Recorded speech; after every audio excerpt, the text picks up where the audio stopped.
আসসালামু আলাইকুম। আশা করি সবাই ভালো আছেন। বর্তমানে চিয়া সিড নিয়ে পেশেন্টদের মধ্যে অনেক প্রশ্ন থাকে যে চিয়া সিড শুধুমাত্র ওজন কমাতেই ব্যবহার করা যাবে কি না, কিংবা চিয়া সিড আমার জন্য কতটুকু কার্যকর, বা কখন খাবো, কতটুকু পরিমাণে খাবো, কেন খাবো, অনেক ধরনের প্রশ্নই মনের মধ্যে কাজ করে, এবং এই সম্পর্কেই আজকে কিছু তথ্য আপনাদের সাথে শেয়ার করতে চাই।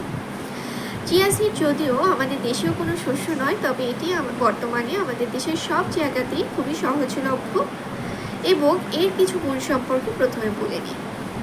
চিয়া সিডে রয়েছে হাই রিচ ফাইবার, এটি প্রোটিন সাপ্লাই দেয়। এছাড়াও এতে আছে ফ্যাট, প্রচুর পরিমাণে ওমেগা 3, এছাড়াও এতে আছে আয়রন এবং মাল্টিমিনারেলসের উৎস। তাই যাদের মধ্যে কার্ডিওভাস্কুলার অ্যাটাকের সম্ভাবনা আছে, যাদের কোলেস্টেরল লেভেল হাই, যাদের হাই ব্লাড প্রেশারে ভুগছেন, ডায়াবেটিসের পেশেন্ট, তাদের জন্য কিন্তু চিয়া সিড খুবই উপকারী। এছাড়াও আমাদের দেশে আরেকটি সিমিলার ফুড বলা যায়, তবে সব দিক থেকে একই রকম নয়, গুণগত দিক থেকে, পুষ্টিমান থেকে কিছুটা ভিন্নতা আছে, সেটা হচ্ছে তোকমা। এটা নিয়ে অনেকে বলে থাকে যে চিয়া সিডের পরিবর্তে তোকমাটা খাওয়া যাবে কিনা। এক্ষেত্রে একটু বলে রাখি, চিয়া সিডে কিন্তু প্রোটিনের পরিমাণটা বেশি থাকে, ফাইবারটা বেশি থাকে, অপরদিকে তোকমাতে কিন্তু কার্বের পরিমাণে বেশি থাকে এবং হাই রিচ ফাইবার। এতে আছে প্রচুর পরিমাণে আয়রন, ভিটামিন বি। তাই যাদের মধ্যে কোষ্ঠকাঠিন্য আছে বা কনস্টিপেশন এবং গ্যাস্ট্রিকের প্রবলেম, তারা কিন্তু তোকমাটাকে গ্রহণ করতে পারে। তবে ডায়াবেটিসের পেশেন্টদের জন্য কিন্তু চিয়া সিড বেস্ট অপশন। এছাড়াও এই চিয়া সিড কিন্তু আপনার কোলেস্টেরল লেভেলকে কমাতে সাহায্য করবে, এবং এইচডিএল এর মাত্রাটাকে বাড়াতে সাহায্য করে, এলডিএল মাত্রাটাকে কমিয়ে দেয়। যার ফলে যাদের হাই ব্লাড প্রেশার এবং কার্ডিওভাস্কুলার অ্যাটাকের হিস্ট্রি আছে কিংবা সম্ভাবনা আছে, তাদের জন্য কিন্তু চিয়া সিড সবচেয়ে ভালো একটি উৎস হতে পারে। এছাড়াও চিয়া সিড কিন্তু টেস্টলেস, অর্থাৎ আপনি এটি যে কোনো খাবারের সাথে ইউজ করতে পারেন।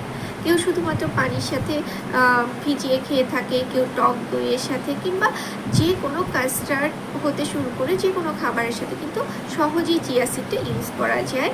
তবে টেস্টের কারণে বা নিজস্ব কিছু স্বাদ থাকার কারণে তোকমা কিন্তু সব কিছুর সাথে ব্যবহার করা যায় না।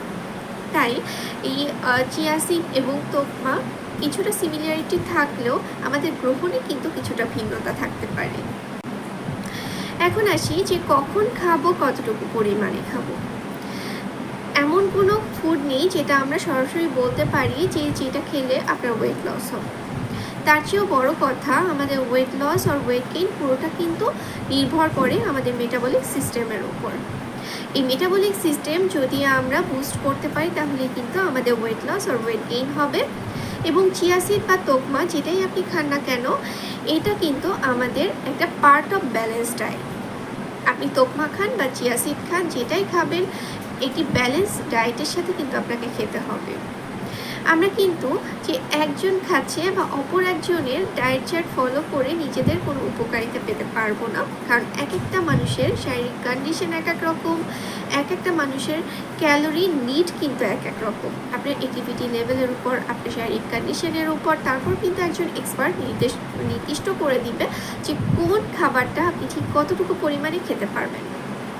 তবে চিয়া সিড সাধারণত আমি আমার পেশেন্টদেরকে বলে থাকি সকালবেলা খেতে পারে, এটা 15 থেকে 20 মিনিট ভিজিয়ে রেখে তারপর খেতে হয়। এছাড়াও যারা বিকালবেলা এক্সারসাইজ করে, তারা কিন্তু 1 গ্লাস পানির সাথে ভিজিয়ে রেখে এটা খেতে পারে। এছাড়াও ঘুমানোর 1 থেকে 1.5 ঘন্টা আগে কিন্তু চিয়া সিড ভিজিয়ে রেখে আপনি খেতে পারেন। তবে কতটুকু পরিমাণে আপনার জন্য দরকার, সেটা কিন্তু একজন এক্সপার্টই আপনাকে বলে দিতে পারবে, আপনার শারীরিক কন্ডিশনের উপর নির্ভর করে। এই জন্য যে কোনো ডায়েট চার্ট বা যে কোনো ফুড ইনটেকের আগে অবশ্যই একজন এক্সপার্টের সাথে পরামর্শ করে আপনি আপনার জন্য প্রয়োজনীয় অ্যামাউন্টটা অবশ্যই জেনে নেবেন। প্রত্যেক দিন পর্যাপ্ত পরিমাণে পানি পান করার চেষ্টা করবেন। সবাই সুস্থ থাকবেন, ভালো থাকবেন। আজকে এ পর্যন্তই। আসসালামু আলাইকুম।